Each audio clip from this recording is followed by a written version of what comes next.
Escritores que dejaron huella desde el siglo XIX hasta el siglo actual.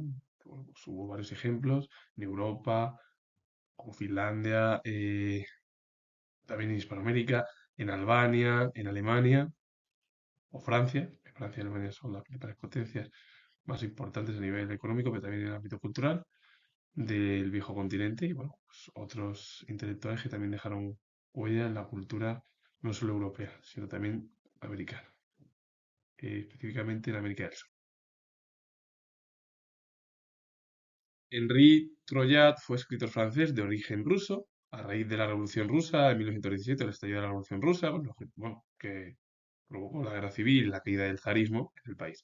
Obtuvo el premio Goncourt con la obra La araña de 1968. Vizconde de Beauvais o Eugène Melchior fue escritor, diplomático y político francés. Sus estancias en Turquía, Egipto y Rusia entre 1871 y 1882 le dieron una cultura cosmopolita mucho más seria que la propia de la generación romántica. En este aspecto pudo ser comparado a su notable y anciano colega Gónigo. La obra es la novela rusa de 1886, alcanzó el valor de un manifiesto e introdujo la moda de Tolstoy y Dostoyevsky como novelistas y doctrinarios. Henri Marguer fue escritor francés, la obra es Escenas de la vida bohemia de 1847-1849, cuya versión teatral, La vida bohemia, sirvió de base de dos óperas de compositores italianos como Giacomo Puccini y también Ruggiero Leoncavallo, ambas tituladas La Bohème.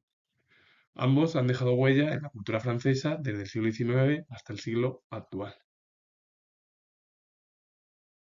Jacob Weismann fue escritor alemán, hijo de un pequeño comerciante, comenzó como dependiente de una librería y trabajó luego como redactor de la revista Simplicissimus. A partir de 1893 consiguió dedicarse exclusivamente a escribir, gozó de gran popularidad, en particular en la década de 1920, porque además el propio escritor Thomas Mann lo calificó de estrella mundial de la novela. Pero con el ascenso al poder del nazismo, sus libros fueron rechazados en Alemania por su condición de judío. Aunque vivió la mayor parte de su vida en Austria, primero en Viena y más tarde en Aarhus, sus novelas estuvieron situadas siempre en Alemania y describieron paisajes, gentes y destinos alemanes. La obra es Historia de la joven Renate Fuchs de 1900.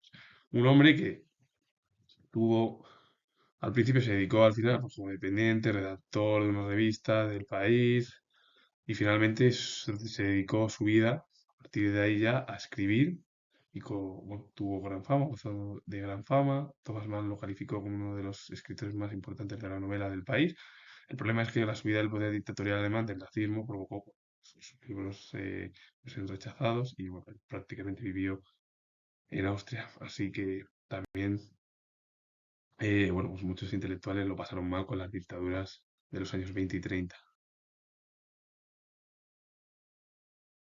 Lexer Ludwig Zamenhof fue lingüista polaco, fundador del Esperpento. Su niñez estuvo marcada por los graves problemas que vivió su padre, resultado de una convulsa historia de ocupaciones y movimientos migratorios, lo que se traducía en una población absolutamente diversificada en el ámbito religioso, social y lingüístico, es decir, en diferentes ámbitos, aunque sometida siempre al dominio ruso. Polonia no existió porque era parte como Ucrania y muchos estados estaban incorporados al Imperio Ruso. Después de la Primera Guerra Mundial comenzaron el nacimiento de muchos países como Checoslovaquia, Polonia, los países bálticos, Ucrania también, pero el problema es que la Unión Soviética en la década de los 20 empezó a anexionar a muchos de esos países en aquel periodo de los años 20 del siglo XX.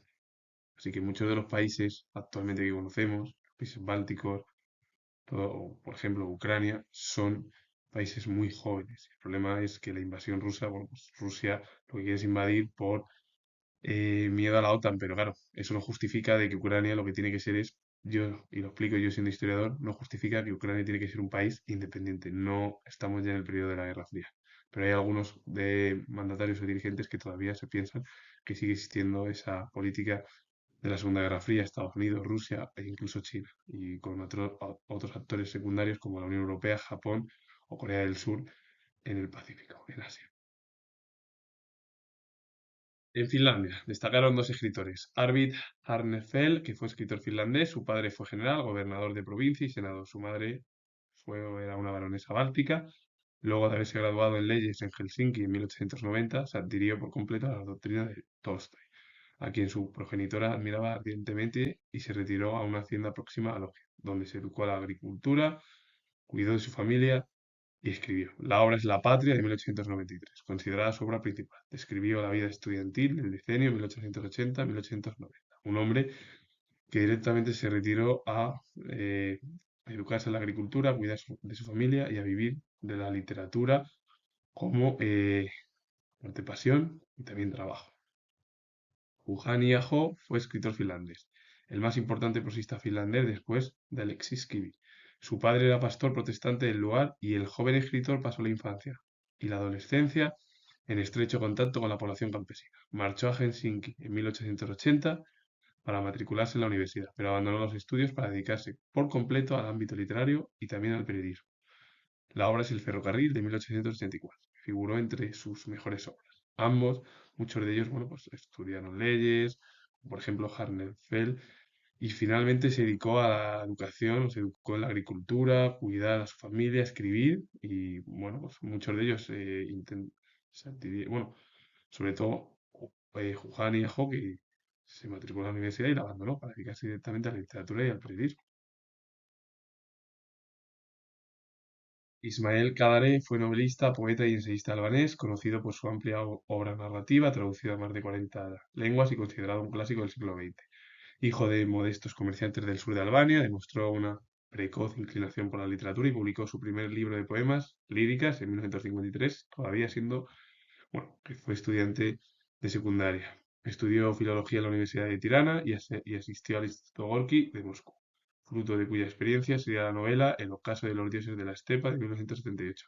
Un hombre, un intelectual en Albania, que no está conocido en España, pero muy importante sobre todo en Europa Oriental y también en Europa Occidental, y que, bueno, pues ya siendo precoz, desde muy jovencito en secundaria, ya comenzó a publicar un libro, es decir, y a partir de ahí, bueno, se ganó la vida dedicándose al ámbito artístico literario, como muchas personas. Tres ejemplos en América del Sur, uno de ellos, una mujer. Fabián Dobles fue novelista costarricense. La obra Ese que llaman pueblo de 1942, en la que describió la miseria del campesinado. Yolanda Oreamuno fue novelista y ensayista costarricense. Perteneció a las vanguardias en vida y obra. En varios de sus escritos planteó una reivindicación de la mujer respecto del abandono de los estereotipos y clamó por una definición propia y por la autoafirmación. La obra Tierra Firme, de 1946, es, bueno, obra autobiográfica. José Rafael Pocaterra fue escritor venezolano, al igual que Rómulo Gallegos y Teresa de la Parra, destacó como uno de los mejores novelistas venezolanos de las primeras décadas del siglo XX, periodo literalmente dominado por la narrativa realista y naturalista. También cronista y poeta, fue considerado además un gran maestro del relato breve. La obra es Vidas Oscuras de 1912.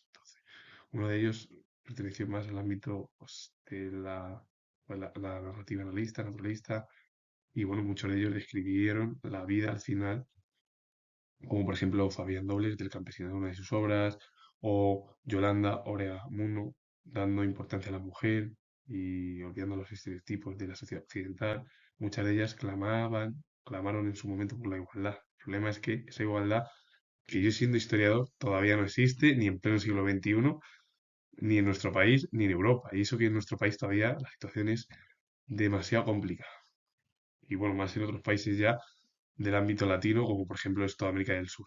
Así que con ello finalizo. Comentar que soy historiador y bueno, si os ha gustado este vídeo relacionado con el mundo occidental, en Europa, en Hispanoamérica o en América del Sur, darle a like, suscribiros, comentar y vuelvo a repetir que soy historiador y nos vemos en el próximo vídeo.